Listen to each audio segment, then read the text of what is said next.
ప్రస్తుతం మనం తెనాల్లో ఉన్నాము. తెనాల్లో యాదృచ్ఛికంగా ఈరోజు బాధాకరమైన విషయం ఏంటంటే, ఐతా నగర్‌కి సంబంధించి ఇద్దరు విద్యార్థులు విదేశాల్లో వేరు వేరు ప్రాంతాల్లో 4 రోజుల వ్యవధిలో చనిపోవడం అనేది చాలా బాధాకరమైన విషయం. ఈ ఇద్దరు విద్యార్థుల్లో ఒకరు రవితేజ.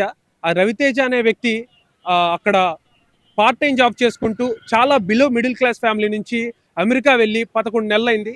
అక్కడ పార్ట్ టైమ్ జాబ్ చేసుకుంటూ తను బ్రతుకు నడుపుతూ ఉన్నాడు. అయితే అక్కడ ఉన్నటువంటి స్విమ్మింగ్ పూల్‌లో అతను చనిపోవడం జరిగింది. ఇది జరిగిన 4 రోజుల తర్వాత యాదృచ్ఛికంగా అదే ప్రాంతం ఏదైతే తెనాలి ఐతనగర్‌లో ఉన్నటువంటి అదే ప్రాంతానికి సంబంధించినటువంటి ఈ హారిక ఏదైతే తను న్యూట్రిషనిస్ట్‌గా అక్కడ హైయర్ స్టడీస్ చేస్తుంది. తను రోడ్ యాక్సిడెంట్‌లో చనిపోవడం నిజంగా బాధాకరమైన విషయం. అయితే ఇందులో వీరి మృతదేహాలు తిరిగి తెనాలి రావడానికి ఎంతో కష్టపడ్డారు. అక్కడ ఉన్నటువంటి వారి తల్లిదండ్రులు, అదేవిధంగా అక్కడ ఉన్నటువంటి వారి మిత్రులు. రవితేజ విషయం అయితే నిజంగా అక్కడ ఫ్రెండ్స్ అందరూ కలిసి ఫండ్ వేసుకొని తను తీసుకున్నటువంటి లోన్ ద్వారా ఇక్కడ సొంత ఊరికి చేరుకున్న ప్రయత్నం. అయితే 4 రోజుల తర్వాత ఏదైతే రోడ్ యాక్సిడెంట్లో చనిపోయినటువంటి హారిక, ఈ హారికకు సంబంధించి విషయంలో పెమ్మసాని గారు ఇనిషియేషన్ తీసుకొని అక్కడ వారితో మాట్లాడి తన మృతదేహాన్ని తెనాలి తరలించడం జరిగింది. తెనాలిలో ఉన్నటువంటి ఇక్కడ నారా లోకేష్ గారు ఇనిషియేషన్ తీసుకొని ఇక్కడికి వచ్చిన మృతదేహాన్ని వారి ఇంటి దాకా చేర్చడం జరిగింది. అయితే వీరిద్దరిది వేరు వేరు ప్రాంతాల్లో, ఒకళ్ళేమో ఒక్లహామా, మరొకళ్ళేమో టెక్సాస్లో విడివిడిగా 4 రోజుల వ్యవధిలో చనిపోవడం నిజంగా బాధాకరమైన విషయం. అయితే వారి ఇళ్ళ దగ్గరికి వెళ్ళి అక్కడ పరిస్థితి ఏంటి, ఆ తల్లిదండ్రుల బాధ ఏంటో ఒకసారి తెలుసుకునే ప్రయత్నం చేద్దాం. శ్రీనివాసరావు గారు పాపం ఎంతో కష్టపడి బ్యాంక్ లోన్ తీసుకొని మరి అమ్మాయిని చదివించడానికి పంపించారు. ఏం చెప్పాలనుకుంటున్నారు దీని గురించి? పిల్లల లోన్ గురించి నాకు ఇది కాదు సార్. అసలు మా పిల్లలు అయిపోయిందని అసలు మాటలు రావట్లేదు. అసలు పరిస్థితి ఎవరు తల్లిదండ్రులు, పేద తల్లిదండ్రులు అసలు పంపకూడదు సార్ అమెరికా అనేది. కష్టం చేసుకుని కూడా ఉపయోగం లేదు. మీ ఇష్టపూర్వకంగానే పంపించారా? ఇష్టపూర్వకంగానే పంపాను సార్. ఇష్టపూర్వకంగానే పంపాను. పిల్లకి ఇష్టం అయింది. కాకపోతే నా టైం చివరిసారిగా అమ్మాయితో ఎప్పుడు మాట్లాడారు? ఆ రాత్రి 12 గంటలకు కూడా మాట్లాడా సార్. ఆ యాక్సిడెంట్ శనివారం నైట్ 12 గంటలకు కూడా మాట్లాడాను సార్. నేను నాన్న ఇంకేముంది, నేను బ్యాంక్ లోన్ కూడా అప్లై చేశాను, ఆ మెసేజ్ పెట్టానని చెప్పారు. బ్యాంక్ మెసేజ్ కూడా పెట్టింది. ప్లస్ నా దగ్గర కూడా 2-3 లక్షలు ఉన్నాయి, కట్టుకుంటాను, మిగతా 5 లక్షలు వేసి కట్టుకుంటానని చెప్పింది పిల్ల. పార్ట్ టైం చేసుకున్న డబ్బులు. సో ఇంకా ఏం మాట్లాడారు అంటే రోజు మాట్లాడుతుంటారు? మేము డైలీ మాట్లాడుకుంటాం సార్. అమ్మా ఎట్టుండవు ఏందని అడుగుతాం సార్. నేను ఎక్కువ అడగను. జాగ్రత్త అమ్మా, మనకేమొద్దు, జాగ్రత్తగా ఉండు అని చెప్పాను. కాకపోతే ఈ యాక్సిడెంట్ రూపాన మా పిల్లల్ని అలా తీసుకెళ్ళటం చాలా విచారకరం సార్.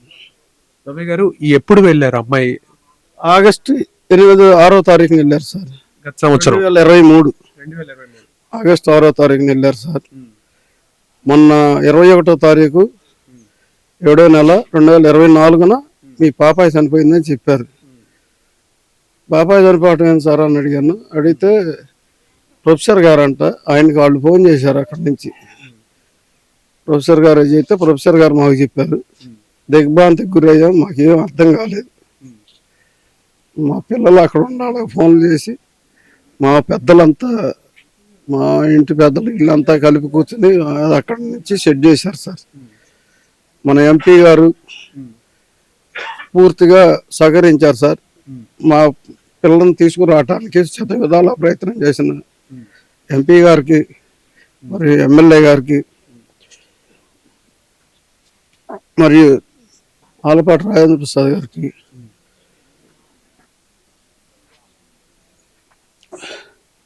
అందరూ వచ్చి పరామర్శించారు సార్. నారా లోకేష్ గారు ఫస్ట్ ట్విట్లో అరగంటలోనే స్పందించారు సార్. పెట్టంగానే వారి ఆధ్వర్యంలోనే తన నుంచి నాకు ఫోన్ వచ్చింది సార్.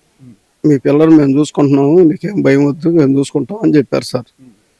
తర్వాత మన ఎంపీ గారు పూర్తిగా సహకరించి మన పిల్లల్ని పంపడానికి పూర్తిగా సహకరించారు సార్. పెంసాని చంద్రశేఖర్ గారికి 5 దండాలు సార్.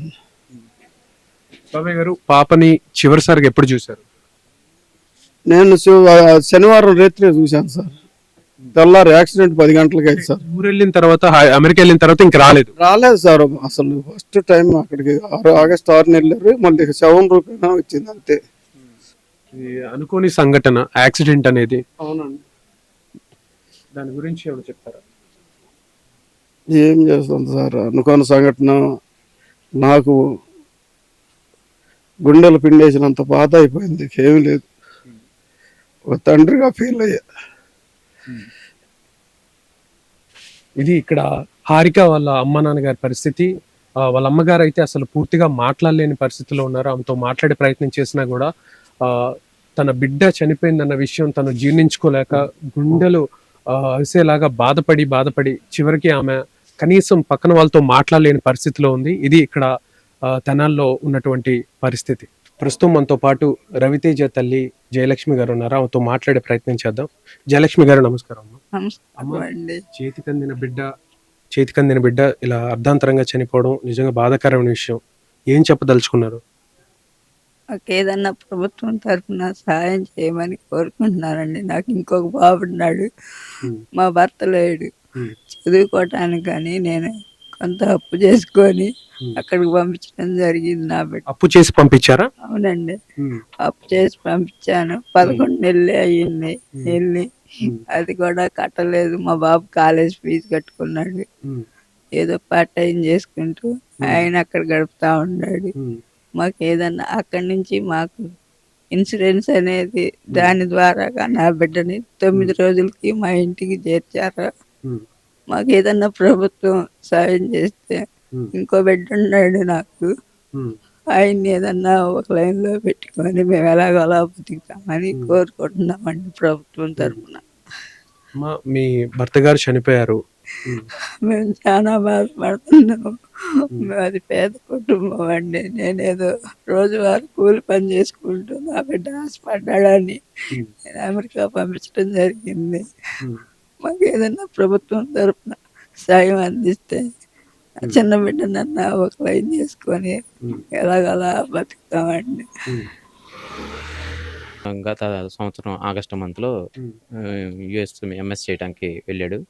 భర్త కూడా లేడు. వారిది పేద కుటుంబం. రోజు కష్టపడితే కానీ వాళ్ళకి జరగని పరిస్థితి. అటువంటి వాళ్ళని పిల్లల్ని ఉన్నత స్థితిలో ఉంచాలని, వాళ్ళను అభివృద్ధి చేసుకోవాలని పంపించింది. చూస్తే పెద్దవాడు ఇట్ అయిపోయాడు. ఇంకొక కొడుకున్నాడు, వాడు ఇంజనీరింగ్ చేసి పూర్తయిపోయి ఉన్నాడు. ప్రస్తుతం ఏదో ఒకటి చూస్తున్నాడు జాబ్ కోసం అని. ప్రభుత్వం నుంచి ఏదైనా సహాయం కావాలని కోరుకుంటున్నాం. వాడి కుటుంబానికి ప్రభుత్వం చేస్తుందని ఆశిస్తున్నాము.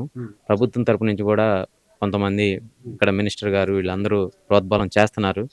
చంద్రబాబు నాయుడు గారి దృష్టికి తీసుకెళ్తామని, మరి బాబు గారి దృష్టికి వెళ్ళి, ఇది లోకేష్ గారి దృష్టికి వెళ్ళి వారి కుటుంబానికి అండగా ఉండాలని, ఆర్థికంగా కానీ సపోర్ట్గా ఉండాలని కోరుకుంటున్నాము. అండి, అసలు నిజంగా స్విమ్మింగ్ పూల్లో చనిపోయారని చెప్తున్నారు. అసలు ఎలా జరిగింది, పూర్తి వివరాలు చెప్తారు? అక్కడికి మా బ్రదర్ ఇంకొకళ్ళు వెళ్ళి విచారించగా ఇద్దరు కలిసి స్విమ్మింగ్ పూల్కి వెళ్ళారు. వెళ్తే వారు 4 feet 8 feet అని 2 ఉన్నాయి పక్క పక్కనే. ఆ 4 feet ఆడుకుంటా 8 feet లో పడిపోయారు. వీళ్ళిద్దరికి ఈత రాదు. 8 feet లో పడిపోతే ఇంకొక అతను అటు కొట్టుకొని ఒక పక్కకు వచ్చేసి ఒడ్డుకెక్కేశాడు. మా వాడు మునిగిపోవడం జరిగింది. ఆ అబ్బాయి చూస్తానే ఉండగా కళ్ళ ముందే మునిగిపోయాడు. వాడిని రక్షించలేకపోతున్నాను నా ఫ్రెండ్ని అని ఏమీ చేయలేక సహాయ స్థితిలో ఉండిపోయాడు. మా తమ్ముడు ఇంకొక అతను వెళ్ళి అక్కడ విచారించి అక్కడ అందరినీ కనుక్కొని ఏంటి ఎట్లా జరిగింది అని. ఎందుకంటే స్విమ్మింగ్ పూల్లో అంటే చాలా మందికి చాలా రకాలుగా డౌట్స్ వస్తున్నాయి. అందుకోసం మేము మా తమ్ముడు ఇంకొకటి కాలిఫోర్నియాలో ఉంటే వాడు అక్కడికి వెళ్ళి ఏంటి ఎట్లా జరిగింది ఏంది అని మొత్తం విచారించాడు. వాస్తవంగా విధి మమ్మల్ని వక్రీకరించింది. ఆ విధికి ఎవరు ఎదురలేరు కాబట్టి ఆ పరిస్థితుల్లో తను చనిపోవడం జరిగింది. అది వాస్తవమేనే. అంటే తను 6 అడుగులు ఉంటాడు, 8 అడుగుల నీళ్ళలో చనిపోయాడు. ఇది కొంచెం డౌట్ఫుల్ గా ఉంది. అయితే ఏమైందంటే తను ఎప్పుడైతే మునిగాడో ఆ వెంటనే అన్నా నేను కొంచెం డ్యూటీలో ఉన్నాను, సాయంత్రం ఈవినింగ్ మాట్లాడతాం, మళ్ళీ చేస్తానన్నాను. ఇంకా చేయలేదు నాకు. ఇంకా అదే చివరి కాల్ మాకు మాట్లాడటం జరిగింది. అదే అండి, మీరు ఆయనతో మాట్లాడిన పరిస్థితి చూస్తే అక్కడ ఎవరితో అన్న గొడవలు కానీ ఎటువంటి సమస్యలు? అక్కడ ఎవరిని అడిగినా రవి అంటే చాలా మంచివాడు. రవి ఏ పని ఇది అని అంటే పరిగెత్తుకుంటూ మా దగ్గరికి వస్తాడని అక్కడ విచారించాం, చాలా మందిని విచారించాం. ఆస్టినాలో జరిగింది. మా ఇంకో సోదరుడు కాలిఫోర్నియాలో ఉంటే ఇది జరగగానే వెంటనే అక్కడికి చేరుకొని తను అక్కడ ఉన్న పరిస్థితులని విచారించి అక్కడ కావాల్సిన డెత్ సర్టిఫికెట్లు అవన్నీ తన వాళ్ళు చూశారు. వారితో పాటు మా వాడు కూడా తిరిగి అక్కడ ఉండి ప్రయత్నం చేస్తే 9వ రోజుకే ఇక్కడికి రావడం జరిగింది. బ్రదర్, ఇది మన ఎమ్మెల్యే గారు మనోహర్ గారి దగ్గరికి, పెమ్మసాని గారి దగ్గరికి చేరిందే విషయం తీసుకెళ్ళాను సార్. మనోహర్ గారి దగ్గరికి తీసుకెళ్ళాం. మనోహర్ గారు వెంటనే స్పందించారు. వాళ్ళ కుటుంబాన్ని అండగా ఉంటాం, నేను తీసుకెళ్తాను, నేను పై దృష్టికేనా అని చెప్పారు. అలాగే మన సెంట్రల్ మినిస్టర్ అయినటువంటి పెమ్మసాని చంద్రశేఖర్ గారు స్పందించి వెంటనే ఫోన్ చేసి ఆ కుటుంబంతో ఫోన్లో సంభాషించి నేను ధైర్యంగా ఉండండి, బాధపడమాకండి అని చెప్పారు. మళ్ళీ వాళ్ళ తరపున పార్టీ ఆఫీస్ నుంచి తన పిఏని ఇంటి దగ్గరికి పంపించారు.